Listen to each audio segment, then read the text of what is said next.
Bonjour Philippe Juvin. Bonjour. Merci d'être notre invité ce matin. Merci. Une question toute simple, il reste combien de temps avant que l'hôpital public soit débordé ? Assez peu de temps, en tout cas en région Île-de-France, ça dépend des régions bien entendu. On considère que si on arrivait à 40 à 50% des lits de réanimation pleins, en réalité on serait à la saturation. Pourquoi ? Parce qu'à la différence du mois de mars, où on avait pris 100% des lits de réanimation pour le Covid, cette fois-ci on ne veut pas faire ça, parce qu'à l'époque, souvenez-vous, il y a des tas de malades que nous n'avions pas pu soigner parce que nous avions rempli avec le Covid. Et ça, on ne veut pas arriver à ça. Donc notre niveau de saturation arrive beaucoup plus vite qu'au mois de mars. C'est ça qu'il faut comprendre. C'est ça qui vous inquiète ? Bien Et sûr. ça qui inquiète les personnels. Est-ce que ces chiffres que je viens d'énoncer vous mettent parfois en colère, Non, professeur mais Juvin ? ça a dépassé les colères. Mais en revanche, ce qui est certain, c'est qu'il y a une chose que je ne comprends pas. Autant au mois de mars, comme nous avons été surpris par une nouvelle maladie, on pouvait comprendre que nous n'étions pas suffisamment préparés, quoique. Mais ça, c'est incompréhensible 8 mois plus tard. 8 mois plus tard, on se retrouve dans une situation de pénurie d'un autre type, mais d'une pénurie aussi. Quel type de pénurie ? Typiquement, les lits de réanimation. Au mois de mars, regardez, s'il y a un chiffre à connaître, au mois de mars, 5000 lits de réanimation en France. Au mois d'octobre, 5000 lits de réanimation. Est-ce que c'est normal ? Mais il y a eu le Ségur de la santé, il y a eu des annonces, on parlait de 4000 lits déployés en urgence. À ce moment-là, ils sont où ? Non, en fait, le Ségur de la santé, ça a été une bonne chose pour les soignants qui vont voir leur salaire revalorisé. Donc ça, c'est très bien, vraiment. C'était un bel effort du gouvernement. En revanche, sur les moyens, non, il n'y a pas plus de moyens. Les lits de réanimation dont on dit qu'ils vont ouvrir, en réalité, c'est quoi ?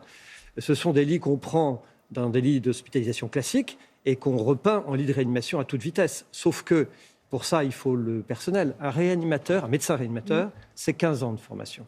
Donc vous n'imaginez pas qu'on va pouvoir en 8 mois en fabriquer comme ça à l'appel. Le Premier ministre, avant l'été, disait on est prêt.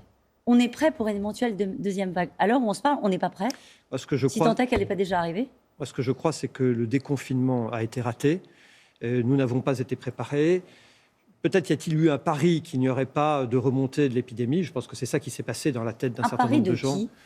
De ceux qui nous gouvernent, qui se sont dit, au fond, ça va passer comme ça. Et c'est vrai que l'économie a tellement souffert dans cette affaire qu'on voulait y croire. Le problème, c'est que quand vous gouvernez, vous ne pouvez pas faire des paris. Ça veut dire, vous nous expliquez que ce matin, qu'on n'a rien préparé du tout ?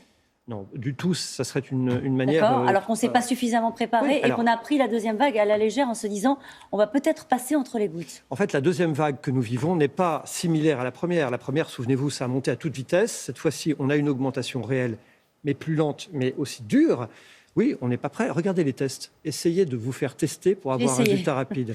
Là, vous avez mis combien de temps ? Moi, j'ai un jeune homme qui m'a appelé il y a quelques jours en me disant « Je suis positif ». Ah bon ? Tu as fait le test il y a combien de temps ? Il y a 15 jours. Je lui dis « Voilà, tu es guéri ». Ouais, donc effectivement, ça prend toujours trop de temps. Est-ce que ce qui manque encore le plus aujourd'hui, c'est la main-d'œuvre ? Un témoignage ce matin dans Le Parisien, le groupe Nord de la PHP explique qu'il y a 192 infirmières qui ont été recrutées après le déconfinement pour faire face à une éventuelle deuxième vague, mais que 192 ont démissionné. Oui, bien sûr. Non, la question du personnel est fondamentale. Vous savez qu'en France, quand vous comparez, alors j'ai les chiffres de 2007 et de 2017 en tête, mais à mon avis c'est pareil pour les 10 dernières années, il y a moins de médecins actifs en France en 2017 qu'en 2007, alors que la population est plus importante, plus âgée et plus malade.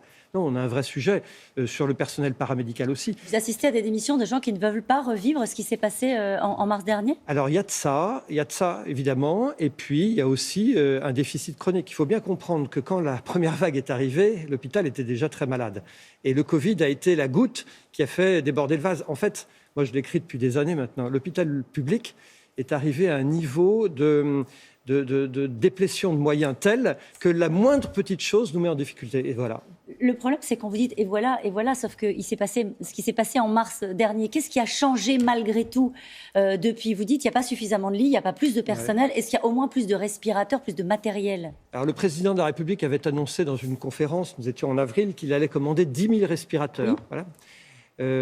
En fait, ils ont été commandés, mais il a été expliqué à l'Assemblée nationale par la directrice de l'offre de soins en avril ou mai que les 10 000 n'étaient pas 10 000. C'était en réalité 1 600 respirateurs pour faire de la réanimation. Les autres, et qui existent, sont des respirateurs de transport. Donc non, nous n'avons pas eu 10 000 respirateurs de réanimation. Ce n'est pas vrai. Ça n'est pas vrai. Quand on met tout ça bout à bout, on peut imaginer que vous êtes inquiet, Philippe Juvin. Oui, je suis inquiet parce qu'en fait, voyez-vous, il faut comprendre une chose très simple. c'est que tous les efforts qu'on demande aux Français, eh bien, ils sont d'autant plus importants que l'hôpital n'arrive pas à soigner les gens. Et je pense qu'il faut se poser une question. On ne peut pas simplement demander aux Français de porter le poids de notre absence de réflexion stratégique. C'est ça le sujet. C'est-à-dire qu'on dit aux Français, il faut être responsable, civique, citoyen, porter votre masque, faire les gestes barrières. Ça, Ouais, c'est bien. c'est bien, sauf qu'en face, il faut aussi une stratégie nationale sur les tests, sur les vaccinations, sur les respirateurs, sur les réanimations, sur comment on fait pour aller récupérer tous ces patients qui n'ont pas été diagnostiqués au mois de mars, avril, mai, qui sont dans la nature, qui voient leur maladie évoluer et qu'on ne sait pas traiter. Il n'y a toujours pas de stratégie. Non. Vous diriez jusqu'à dire que ce gouvernement navigue au fil de l'eau? Alors, très clairement, ce n'est pas un problème personnel. Je pense que Véran, le Premier ministre, sont des gens qui ont de la bonne volonté et qui travaillent, sauf qu'ils sont débordés.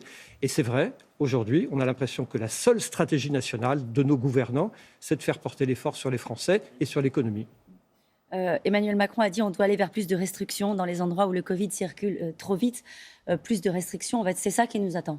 C'est ça qui risque de nous attendre. Pourquoi ? Parce qu'on n'a pas assez de lits. Vous auriez un nombre infini de lits, vous comprenez qu'on n'aurait pas à faire de restrictions. Regardez les Allemands, 5 fois plus de lits de réanimation, beaucoup moins de restrictions. Vous croyez qu'on va éviter un reconfinement général, Philippe Juvin ? D'abord, moi, je le prie bien sûr. D'ailleurs, 15 jours avant le grand confinement du mois de mars, moi, j'avais expliqué, d'ailleurs ici peut-être, que je croyais qu'on confinerait partiellement en fonction de la situation locale. Finalement, les choses sont tellement allées vite qu'il a fallu confiner partout.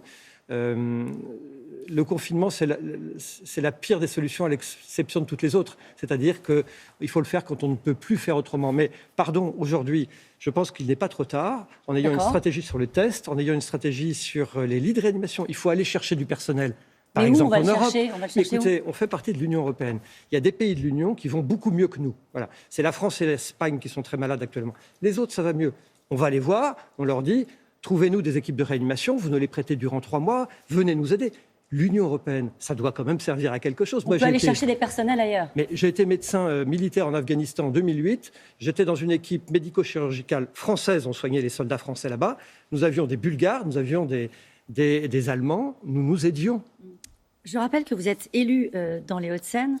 LR aussi, c'est l'autre casquette, maire de la Garenne-Colombes. Est-ce que vous pensez que les questions de santé seront au cœur de la prochaine présidentielle, Philippe Juvin ? Je pense qu'il y aura une double question, celle de la protection des Français avec la santé évidemment, mais pas simplement. Les questions de l'immigration illégale, de la sécurité, donc la protection des Français, et en même temps une balance complexe avec les libertés individuelles. Moi, je crois qu'une des grandes faillites de cette crise, c'est le fait que les Français sont contraints. Et chaque fois qu'on ferme un restaurant, qu'on réduit un droit, moi je suis meurtri. Est-ce que vous songez à aller à la primaire ? Est-ce que vous y réfléchissez ? Mon candidat, c'était François Baroin. Oui, je sais, mais du coup, ça c'est cuit.